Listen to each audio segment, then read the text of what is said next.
Welcome back to the Inner Court Show. I'm your host, Mr. B. In this segment, we are going to discuss a little bit about the Texas primaries for the Senate race that's happening there. Jasmine Crockett, I don't want to use this term, but she's been, I guess, described as the ghetto congresswoman who is known for her outspoken nature, ran for Senate after her state was redistricted. Thereby, she lost her congressional seat. So she ran for the Senate because she thought that her star was bright and that she can, command a seat. And unfortunately, her primary race didn't go so well against her opponent. This is the latest on that. Let me go ahead and share that story with you guys.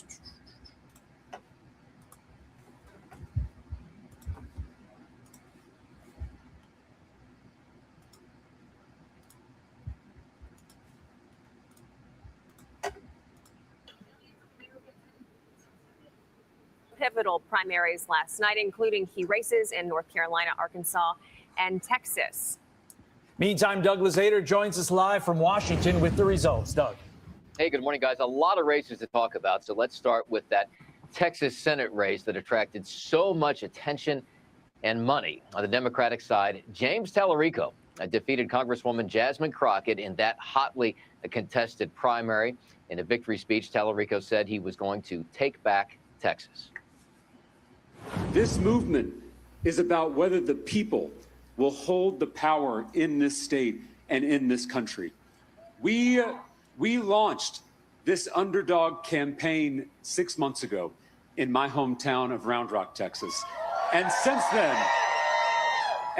then, tens of thousands of Texans have shown up to rally with us in every corner of the state. All right, Jasmine Crockett, meantime, cited voting issues in Dallas and said that, in her words, people have been disenfranchised. Now, we don't know yet what Republican Tallarico is going to face. The Republican race there is going to come down to a runoff in May between Senator John Cornyn and State Attorney General Ken Paxton in what has been a bruising primary. A few other races also in Texas. State Representative Steve Toth defeated Congressman Dan Crenshaw in the GOP primary. Shifting now to North Carolina, where former Governor Roy Cooper picked up the Democratic nomination for the now open Senate seat there. He'll go on to face former RNC Chairman Michael Whatley, who won the Republican primary. In Arkansas, Senator Tom Cotton easily won his primary, as expected. For Democrats, the nod went to Hallie Schaffner. And back to that high-profile Texas race for a moment. It's worth noting that no Democrat has won a statewide race in Texas in more than 30 years.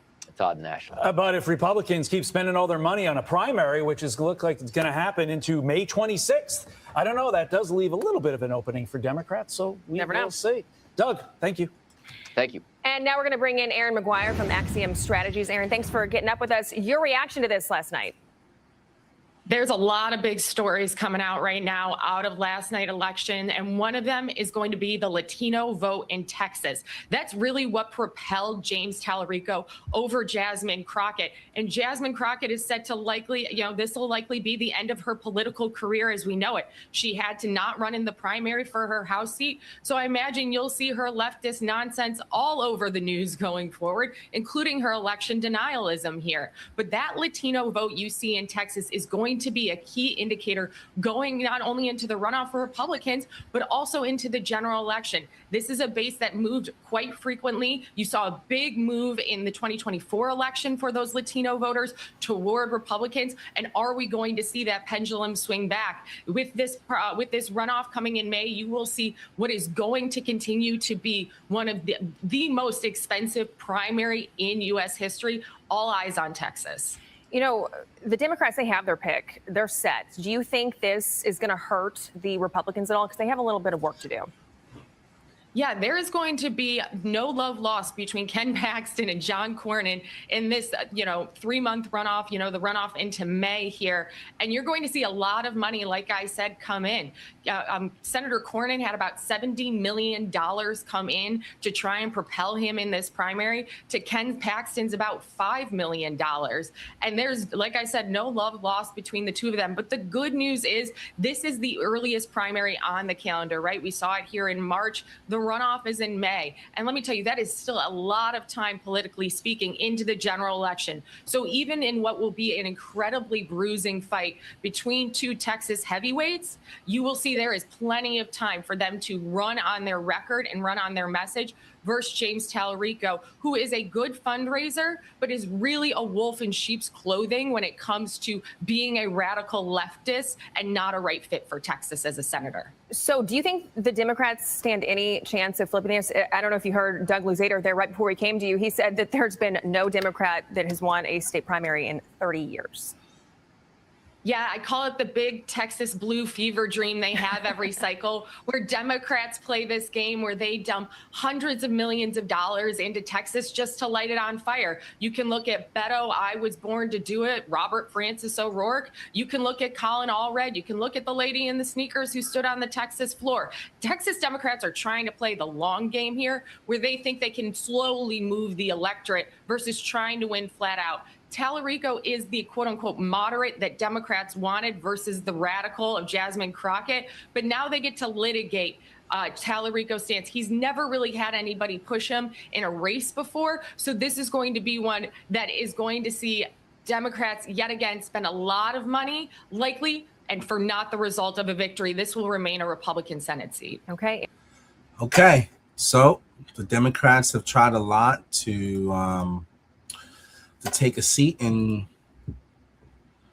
Texas for some time. Beto O'Rourke was one of those guys that they tried to run, and unfortunately it didn't materialize for them there. The story of Jasmine Crockett is interesting, though, because I think this lady was a woman of promise. Beautiful lady. I just feel like she just got wrapped up in the whole social media buzz, trying to be relevant, trying to do outlandish things, to be spoken about, to be in a news feed, really to kind of advance her political ambitions. And I think it came to naught for her because she overstepped her boundaries, and it shifted the perspective that a lot of people had of her. Had she maybe taken a more measured approach in terms of how she carried herself in her political career, her political outcome may have been different. But to me, it seems as if she kind of shot herself in the foot with the way that she carried herself. You've had Stephen A. Smith criticize how she carried herself, how she represents herself, and how she's so much better than what she portrays in the public eye, especially when you're calling the governor of the state you represent Governor Hot Wheels. That's just, come on, that's not smart. Whoever your advisors are that's taking millions of dollars from you to run a campaign, that doesn't pull you to the side and say, I don't think that we want to go down that path, because the guy who's Governor Abbott, who's in a wheelchair, was elected by Texans, and they didn't see his physical impairment, him being in a wheelchair, as anything that would prevent him from doing the job.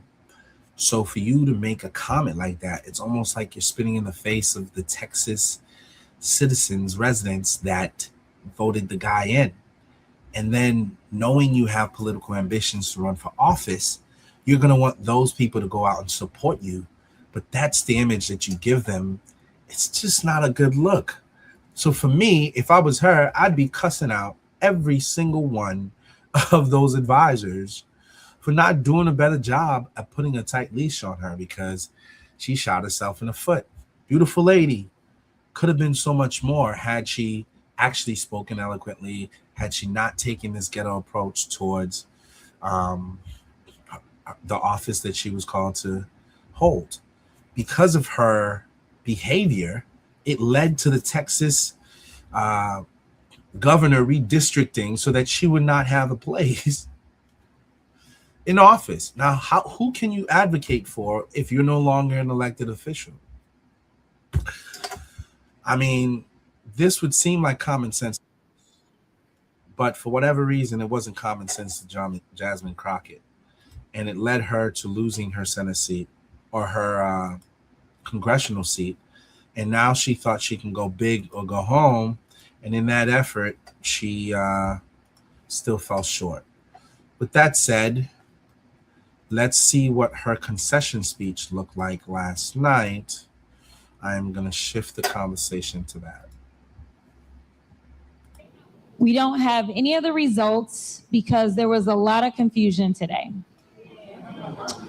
And so, our Democratic Party chair, Cardall Coleman, he beat me to the punch, as myself and Colin all read. We're about to file a lawsuit to keep the voting polls open. We were able to keep the polls open, but I can tell you now that people have been disenfranchised. The reason that we knew that there were problems is because we were receiving the phone calls and the emails. The polls were supposed to stay open until 9, according to a court order. The Supreme Court, just a few minutes ago, just said, shut it down. The Supreme Court also said that they are to separate any votes out that came in after 7 p.m. So here's the deal. I have no idea how it is that clerks are going to know who was in line by what time, because the rule is that if you're in line by 7, then you get to vote. And so once there was a court order saying you had until 9, I'm sure that there were people that joined the line after 7. They now are telling them that you have to separate the votes out. What this means is that we will not know what votes are to be tallied from Election Day out of Dallas County. For sure, we won't know that tonight. So knowing that Dallas County is a big dump of votes, we, in my opinion, will not know the election results overall tonight. We need to see the Dallas County votes to see where they are. I mean, if the early vote comes in, which we may have the early vote soon, if it comes in and I'm losing Dallas County, then we know kind of where this thing is going. So so that's my news, is that we're not going to have election results tonight, in my opinion, based upon what specifically is taking place in Dallas County. Unfortunately, this is what Republicans like to do. And so they specifically targeted Dallas County, and I think we all know why. So I want you to enjoy yourselves, but I won't be back tonight because I have no idea of when we're going to get results, and I fully anticipate it won't be until tomorrow. So I love y'all too. Thank you so very much for being here. Love you down. I love you down, Dallas.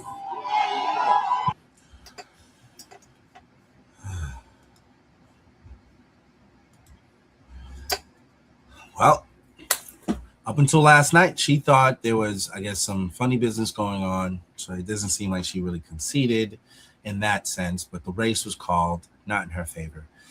This, too, is one of the areas where we got to look within.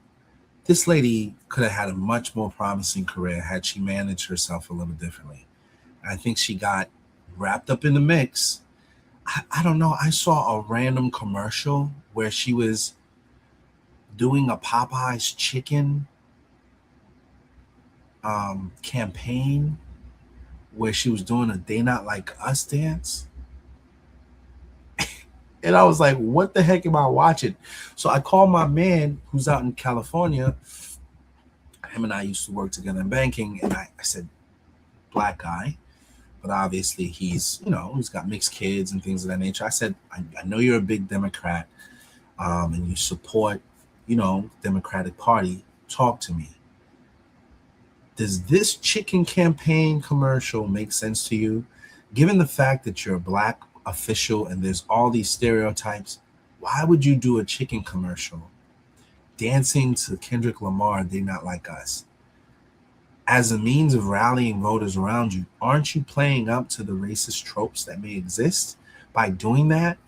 To me, whoever did that to that girl should be fired. Well, at this point, I guess it doesn't matter because she's not in office. But somebody somewhere got to say, I don't think the chicken commercial is the way to go here. Like, you want to be taken seriously by the people in the state of Texas. A Democrat hasn't won here for 30 years. Texas is not majority black. You got to get some white votes. Even if you pass your primaries, at some point, you got to get people on the other side to vote for you. Why are we doing a chicken commercial with Popeyes? Now, I don't know how real that was. That could have been AI. I don't know. I hope it wasn't real. Matter of fact, let me see if I can find it. Because it sounds crazy, me talking about it. It sounds crazy. Popeyes chicken commercial. Popeyes chicken.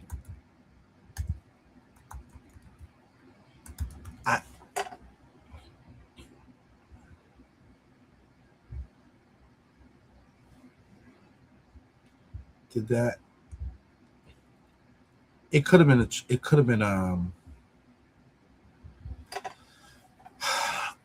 campaign.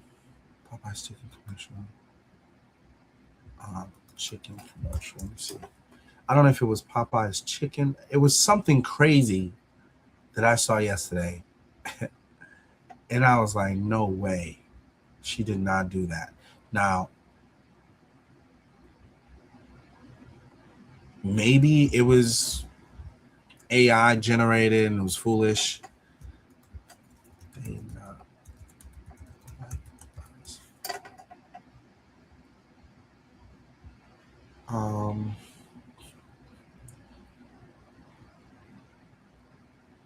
Maybe that's what it was. I have to find it.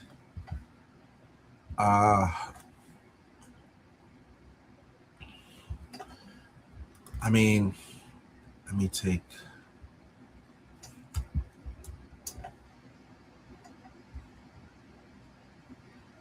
Where did I find that?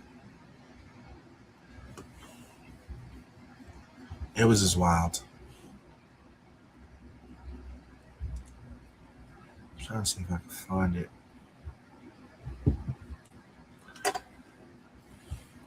Maybe I need to Google this.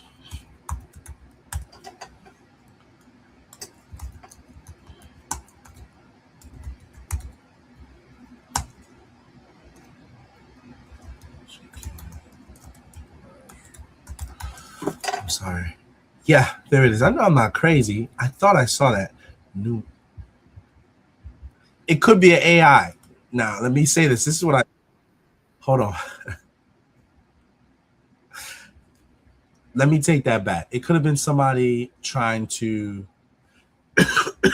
clown her, roast her or something. But this is what I saw yesterday.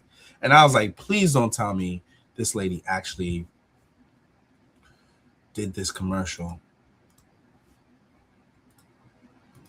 as a way of promoting her campaign.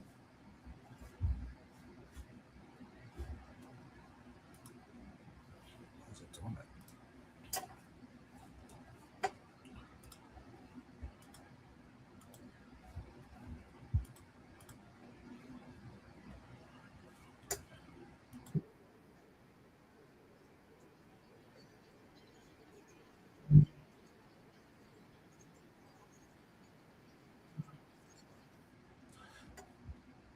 I got to bring that back. It was a TikTok something on TikTok, maybe.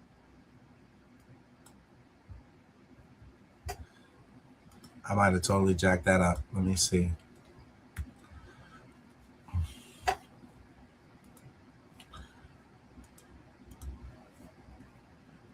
back.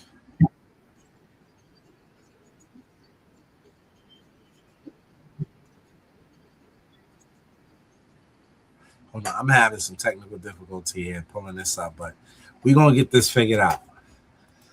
I hope she didn't do this, but maybe it was a trope. Maybe it was something crazy that somebody did to just try to make her look crazy. I'm guessing that's what it might have been. Because I'm like, there's no way. We're going to share this tab at the stage. There we go. Okay. This is what I saw. Mustard on a beat, bro. He both in rap. He a freak, though. Man down. Call that Ember Lambs. Tell him breathe. Let them boys to the cross. They walk around like tees. Okay. So this was in the campaign thing. I think this was this AI, some AI trope trying to make fun of her, seeing how she didn't win the thing. I don't think that's right. So let me not say that she actually did that, but I saw something like this. It was supposed to be funny, but I think that's kind of piggybacking off of the stuff that she used to do in Congress. Like she used to do. Let's go back.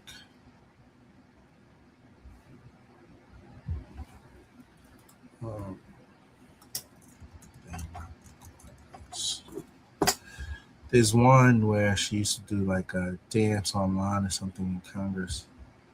I don't know. Well, that's all I got for this particular segment. It's unfortunate that Jasmine's political career seems to have come to a crashing end. I think she's a beautiful lady. I actually think she's got a lot of potential. And I just pray that she gets some right people around her to really kind of, get her image reconstructed, because I just think she left a lot of people with the wrong impression of her or her capabilities. That's what happens sometimes when you go too far left with some of your rhetoric. You just start being clouded, and your judgment sometimes doesn't see the bigger picture. And in this case, I think her political career came to a crashing end because she didn't really take a step back and look at how she was being portrayed in the public and perceived by voters. And that ultimately has some ramifications. Anyways, that's it for me on this particular segment. Thank you guys for joining me. Like and subscribe to the Intercourse Show. Weigh in. Let me know what you think. Am I completely off with Jasmine Crockett? Is there something I'm missing? I don't know. This is how I see it. Obviously, I don't have no personal gripes against the young lady. I think she's probably a decent human. Sometimes people do things to get eyeballs and to get likes and clicks and things of that nature.